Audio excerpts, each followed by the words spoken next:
Hello friends, welcome back to my channel Nirmala fashion world. तो friends, कल मैंने आपके साथ इस राउंड कॉलर कुर्ती की कटिंग शेयर की थी और आज मैं इसकी स्टिचिंग आप सबके साथ शेयर कर रही हूँ कि कॉलर और ब्लैंकेट हमें कैसे बनाना है। तो यहाँ पर देखिए, ये मैंने इस तरीके की कॉलर बनाई है जो पूरे राउंड गले में बहुत अच्छे से सेट हो जाती है और ये ठंड के सीज़न में, अभी वेदर के सीज़न में बहुत ही अच्छी रहती है। और इसमें हम इस तरीके का नेक बनाएंगे जो ओपन करके आराम से हम इसे पहन भी सकते हैं।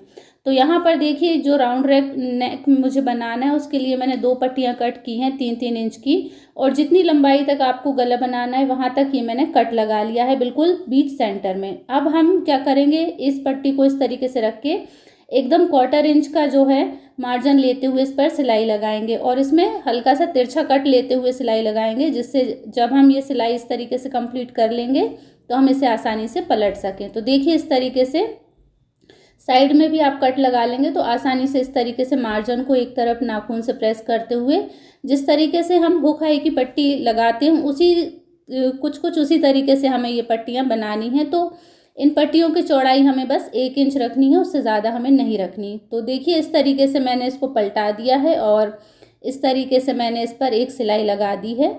तो ये हमारी एक साइड की पट्टी बनकर कुछ तैयार हो गई है और इन पट्टियों की लंबाई, जितने भी आपकी गले की लंबाई है उससे आपको 3 से 4 इंच ज़्यादा ही रखनी है। अब इस तरीके से हमने पट्टी बना ली है। अब दूसरे साइड की पट्टी को भी हम इसी तरीके से जोड़ेंगे।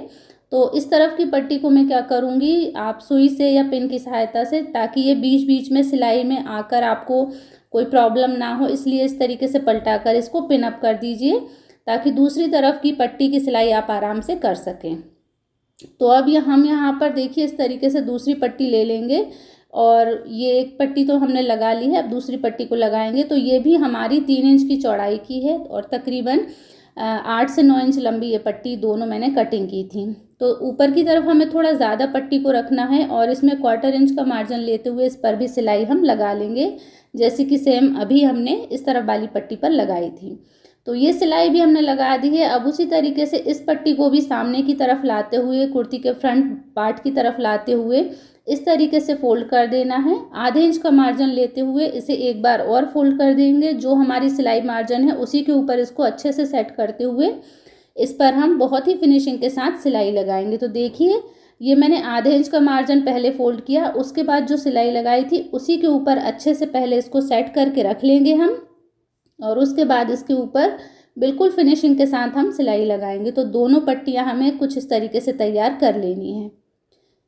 तो देखिए, दोनों पट्टियां हमने कुछ इस तरीके से स्टिच कर ली हैं। गले की लंबाई यहाँ पर मैंने 7 इंच रखी है और अगर इस कुर्ती की कटिंग आप देख लेंगे तो आपको ये नेक डिज़ाइन बनाना बहुत ही आसान तरीके से आ जाएगा। तो ये दोनों पट्टियां हमने कुछ इस तरीके से कर ली हैं तैयार। अब देखिए, इस तरफ वाली जो पिन है उसको मैंने निकाल दिया है और इस तरफ जो सीधे हाथ वाली पट्टी को है उसको मैंने अंदर कर दिया है, और जो थोड़ी लंबाई में, वैसे दोनों बराबर लंबाई में रखी, आप किसी को भी इस तरीके से एक दो में से किसी भी पट्टी को इस तरीके से अंदर रख सकते हैं, जिसमें आप हुकाई लगा सकते हैं, बटन वगैरह लगा सकते हैं। तो आपको जो हाथ आपका कंफर्टेबल हो उस तरफ आप इस हुकाई को पट्टी को बना सकते हैं। तो इस तरीके से एक पट्टी को हमने अंदर कर दिया है। अच्छी तरीके से इसका जो भी मार्जिन है कपड़े का, उनको अच्छे से सेट करके रखना है और दोनों पट्टियों को एक के ऊपर एक बराबर रखते हुए, जैसे हुकाई की पट्टी हम रखते हैं उसी तरीके से रखना है। और उसके बाद नीचे जहाँ तक हमने कट लगाया है लंबाई में, वहाँ तक आपको एक सिलाई करके दोनों पट्टियों को अटैच कर लेना है। देखिए, कुछ इस तरीके से। अब इसके बाद बैक की जो पट्टी है उसको हमें अंदर की तरफ फोल्ड कर देना है। एक्स्ट्रा मार्जिन जो भी आ रहा है उसको आप कट कर दीजिए और उसके बाद इस कपड़े को आप अंदर की तरफ इस तरीके से, देखिए, इस तरीके से फोल्ड करके इस पर भी चाहें तो आप तुरपाई कर सकते हैं या सिलाई लगा सकते हैं। उसके बाद बीच सेंटर में आपको यहाँ पर निशान लगा लेना है, जिसके बाद ऊपर वाली जो पट्टी है उसको आपको बाहर की तरफ ही अटैच करना है। तो इस तरीके से जितना भी चौड़ाई में ऊपर की पट्टी है उसी चौड़ाई में मार्जिन को फोल्ड करते हुए इस तरीके से पट्टी को बिल्कुल बीच सेंटर में रखना है और सिलाई लगाते हुए नीचे की तरफ लाना है। और जो भी एक्स्ट्रा फैब्रिक है उसको हमें नीचे की तरफ, चाहे तो आप तिकोने में फ़ोल्ड कर सकते हैं या जैसा मैंने अभी बैक में फ़ोल्ड किया सेम उसी तरीके से कपड़े को फ़ोल्ड करके यहाँ पर चौकोर शेप में भी पट्टी को इस तरीके से सिल सकते हैं। तो इस तरीके से हम पट्टी को सिलते हुए ऊपर की तरफ ले आएंगे। तो जहाँ तक हमने कट लगाया है वहाँ पर हम निशान लगा लेंगे ताकि ये दोनों पट्टियों को हम आपस में अच्छे से जोड़ सकेंगे और यहाँ पर हम अपनी पक्की सिलाई कर लेंगे।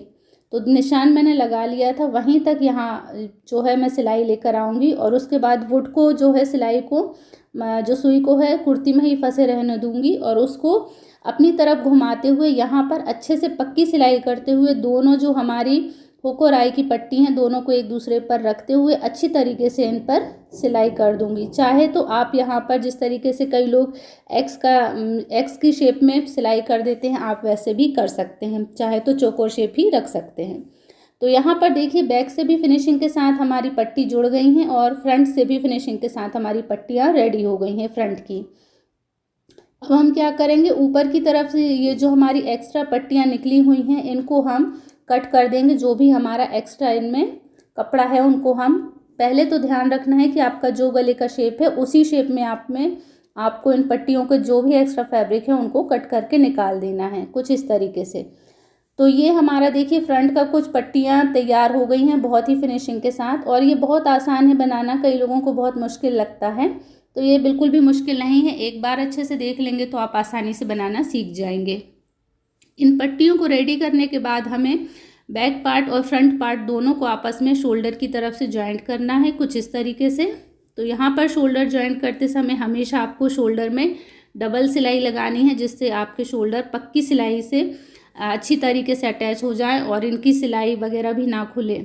तो यहाँ पर देखिए शोल्डर अटैच करने के बाद हमारी ये जो कुर्ती का नेक है अभी कुछ इस तरीके से दिख रहा है। तो जो हमने बनाया है वो पूरी राउंड कॉलर बनाई है जो गले में अच्छी तरीके से फिक्स हो जाएगी और ये पट्टियाँ हमने इसलिए रखी हैं ताकि आसानी से हम इसे वेयर कर सकें, निकाल सकें, बाद में आप इसमें हुकाई वगैरह कर सकते हैं।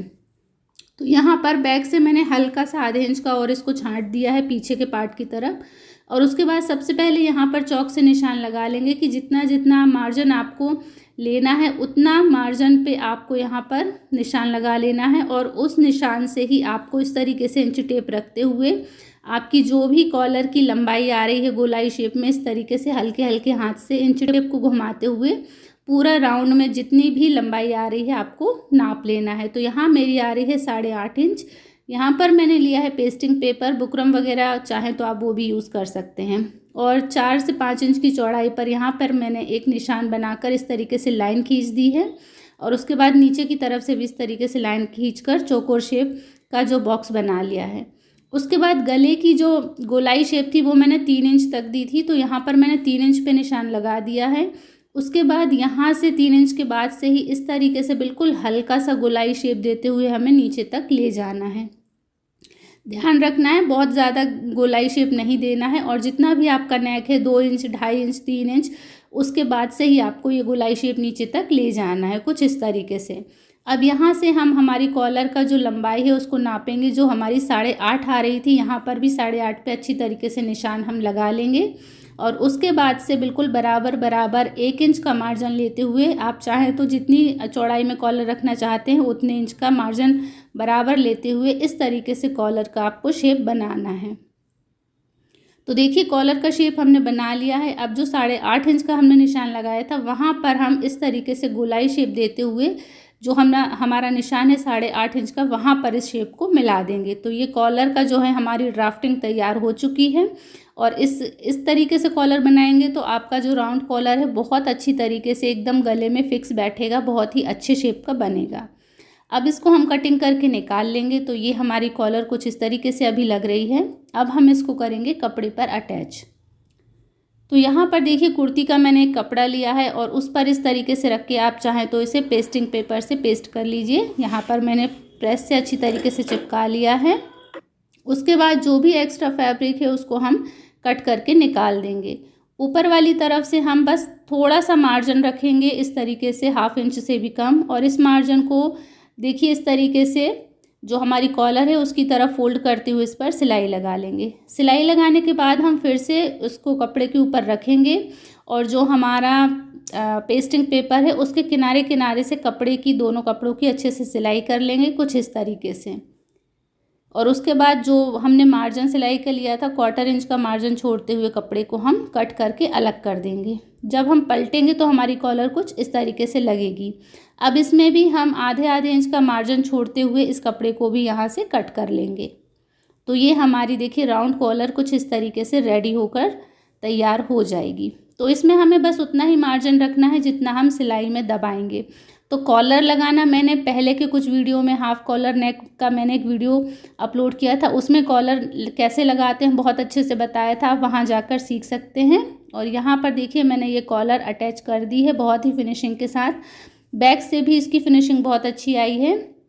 और इस तरीके की कॉलर जब आप बनाते हैं तो आपके जो राउंड नेक पर है देखिए बिल्कुल बहुत अच्छी तरीके से फिट बैठती है, एकदम चिपक जाती है। और इस तरीके से मैंने इसमें बटन पट्टी रखी है ताकि इसको आसानी से वेयर किया जा सके। तो वीडियो कैसा लगा आप मुझे ज़रूर बताइएगा। अच्छा लगा हो तो प्लीज़ मेरे चैनल निर्मला फैशन वर्ल्ड को कर लीजिए सब्सक्राइब। और अगर आपको कुछ समझ ना आया हो तो प्लीज़ कमेंट करिएगा, मैं इस पर फुल वीडियो और बना दूँगी। Thanks for watching this video.